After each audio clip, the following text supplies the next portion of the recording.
Election commission కూడా ఎప్పటికప్పుడు complaint చేశాం.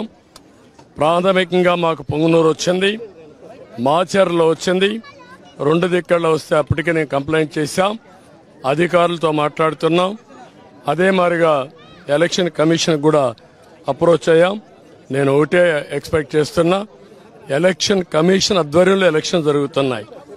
ఇది రాష్ట్ర ఎన్నికల కమిషన్ కాదు. ఆ విషయం ఈ నాయకులు గుర్తుపెట్టుకోవాలి. ఎవరైనా ఒకటే కోరుతున్నా, ప్రజాస్వామ్యంలో ప్రజాస్వామ్యాన్ని అపహాస్యం చేయాలని ప్రయత్నం చేస్తే మాత్రం ఎట్టి పరిస్థితుల్లో మా కార్యకర్తలు కూడా గమనుండరు. జనైన్గా లా అండ్ ఆర్డర్ ప్రకారం మీరు ఓట్లేయండి. ప్రజా అభిష్టం నెరవేరాలి, దానికి మేము కట్టుబడి ఉంటాం. కానీ ప్రజాభిష్టాన్ని వమ్ము చేసే విధంగా రౌడీజంతో, గూండాయిజంతో మా ఏజెంట్లు కిడ్నాప్ చేస్తే మాత్రం ఎట్టి పరిస్థితుల్లో పోషించాం.